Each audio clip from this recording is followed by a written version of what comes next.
नमस्कार, मैं कमलेश कबीर आपका एक बार फिर स्वागत करता हूं इस नए एपिसोड में।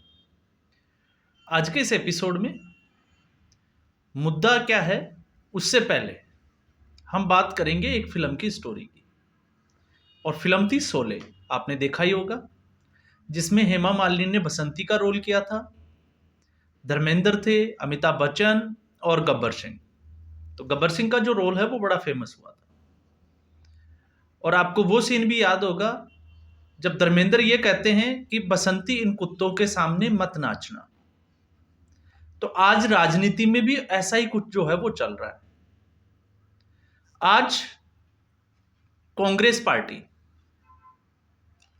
और उसकी पेशी है कुत्ते के सामने। तो बात वही आ जाती है जिसकी हम जिक्र कर रहे थे। अब आप समझ रहे होंगे कि मैंने ये वर्ड क्यों यूज किया गया।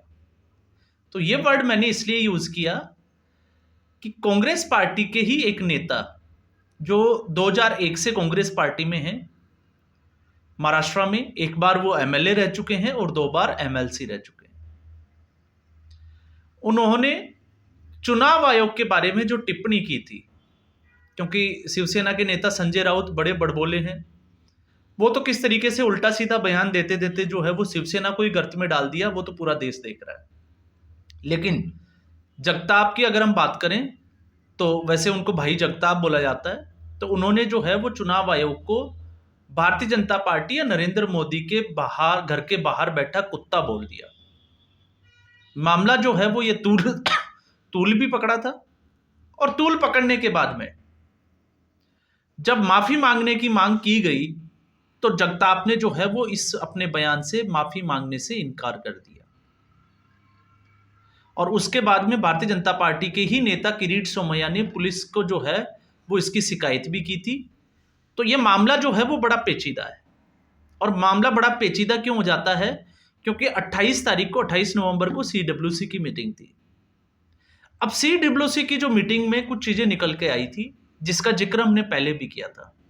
और जिस तरीके से मल्लिकार्जुन खड़गे ने राहुल गांधी को लपेटने की कोशिश की, क्योंकि सीधे तौर से मल्लिकार्जुन खड़गे की इतनी हैसियत नहीं है कि वो राहुल गांधी को या गांधी परिवार को कटघरे में खड़ा कर सके।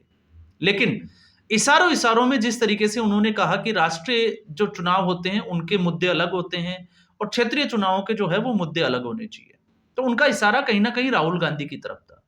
दूसरा, उन्होंने बात की थी कि जब भी कोई पार्टी चुनाव हारती है या कुछ भी होती है तो कांग्रेस पार्टी में भी उसकी जवाबदेही जो है वो तय होनी चाहिए। तो जब जवाबदेही की बात आती है तो फिर जो है वो एक बार राहुल गांधी जो है वो कटघरे में खड़ा नजर आते हैं। अब कैसे आते हैं? हरियाणा के विधानसभा चुनाव में सारा जो ठीकरा था वो भूपेंद्र सिंह हुड्डा, या हम कहें कि ठीकरा तो नहीं कहेंगे, लेकिन सब कुछ किया धरा जो था वो भूपेंद्र सिंह हुड्डा और दीपेंद्र हुड्डा का था। चाहे वो कुमारी सैलजा को टारगेट करना, चाहे वो एक तरफा टिकट वितरण करना। और जब हार के उसकी बात आई तो उसमें आपने देखा होगा सबसे बड़ा सवाल यह था कि भूपेंद्र सिंह हुड्डा और दीपेंद्र हुड्डा को इतनी छूट दी किसने? तो आपको पता ही होगा, राहुल गांधी। और अब ठीक ऐसी स्थिति में जब महाराष्ट्र में जो है वो नाना पटोले को जो है वो फुल पावर फ्रीडम दी गई थी, तो वो भी किसके द्वारा दी गई? राहुल गांधी के द्वारा। तो फिर जो है अंगुली जो उठती है वो राहुल गांधी पर जाकर रुकती है। अब क्या एक्शन हुआ हरियाणा में आपने देखा, फैक्ट फाइंडिंग कमेटी भी बनी, मीटिंग भी हुई, उसका कोई रिजल्ट नहीं निकला। तो ठीक ऐसी उम्मीद यही है कि महाराष्ट्र में भी ऐसा ही कुछ होने वाला है। लेकिन उसके अगले दिन 28 नवंबर के बाद 29 नवंबर को कांग्रेस पार्टी ने अपना एक शिकायतों का पुलिंदा भेजा चुनाव आयोग को।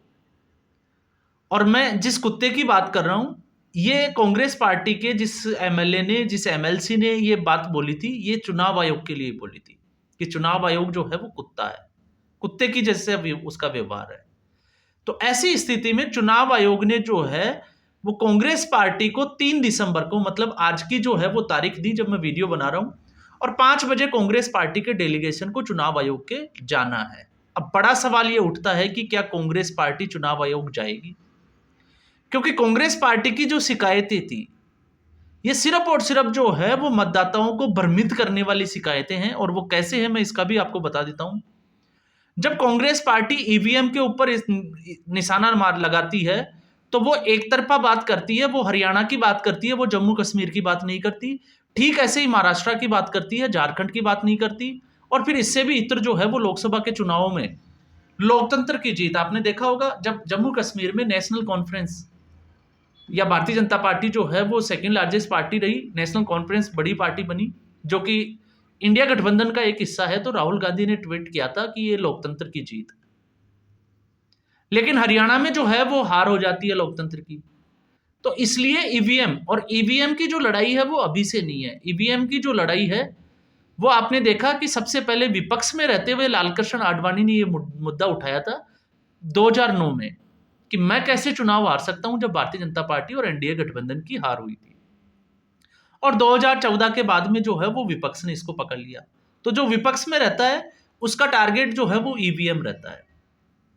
और ईवीएम को लेके 2017 में भी जब मामला ये सुप्रीम कोर्ट तक चला गया था, तो उस वक्त भी जो है वो चुनाव आयोग ने ये बोला था कि आप आइए, हैकर को साथ लाइए, और जो है वो इस मशीन को हैक करके दिखाइए, तब कोई भी पार्टी और कोई भी हैकर जो है वो इसको हैक करने के लिए नहीं पहुंचा था।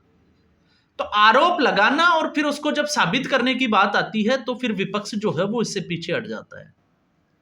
तो विपक्ष की एक ईवीएम की जो शिकायत थी उसका जब हमने बात की, जिसका जिक्र किया, और दूसरी उनकी शिकायत थी कि चुनाव आयोग के जो आंकड़े हैं, जिस दिन मतदान होता है उस दिन शाम को 5 बजे से लेकर रात को 11 बजे तक जो है वो बढ़ते चले जाते हैं। तो चुनाव आयोग ने इससे पहले ही जो है वो इसका स्पष्टीकरण भी दे दिया था कि जो आंकड़े हैं वो आने में दूर दराज के क्षेत्रों से उसको समय लगता है, और जैसे जैसे आंकड़े आते चले जाते हैं वो आंकड़े जो है वो अपडेट होते चले जाते हैं चुनाव आयोग की साइट के ऊपर।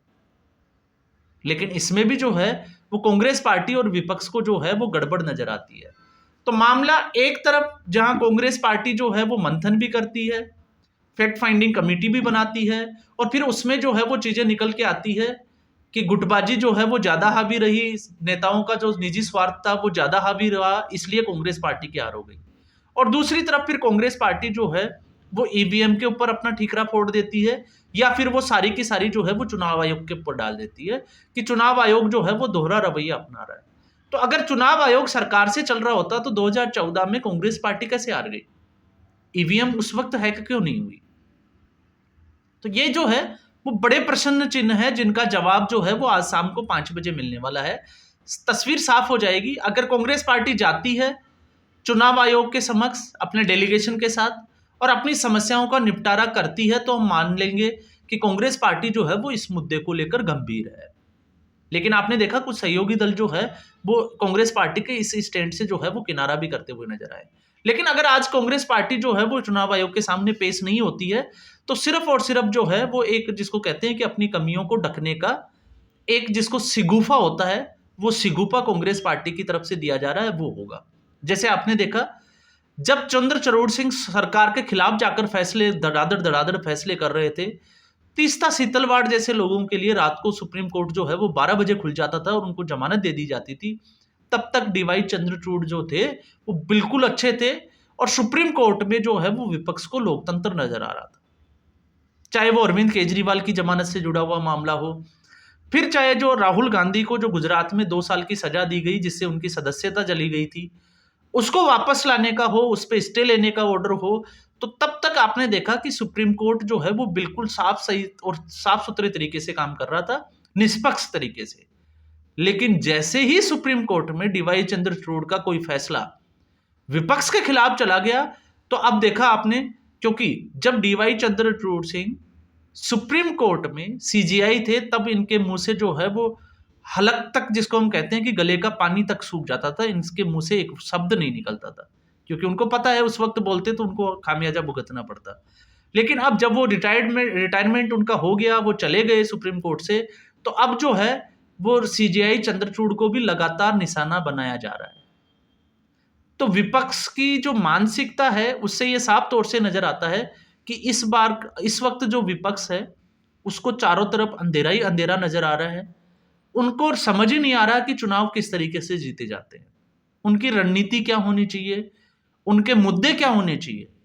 क्योंकि जिन मुद्दों पे विपक्ष जो है वो चुनाव में जाता है, वो दाव उनका उल्टा पड़ता हुआ नजर आता है। सिर्फ एक्सेप्शन में अगर हम देखें तो 2024 के लोकसभा चुनाव को आप हटाकर देखिए, विपक्ष का एक भी दाव जो है वो धरातल पे नजर नहीं आता। तो ऐसी स्थिति में अब विपक्ष के सामने बड़ी चुनौती है कि वो करे तो करे क्या। या तो वो खुद जो है वो जिम्मेदारी ले ले, जैसे कांग्रेस पार्टी की स्थिति है कि या तो वो खुद जिम्मेदारी ले और राहुल गांधी को इसका जिम्मेदार बनाए और गांधी परिवार को कांग्रेस से अलग करके देखें, और नए अध्यक्ष या हम कहें कि नए जो है वो तरीके से काम करके देखें, तो शायद उसका जो है वो कुछ हल मिल सकता है।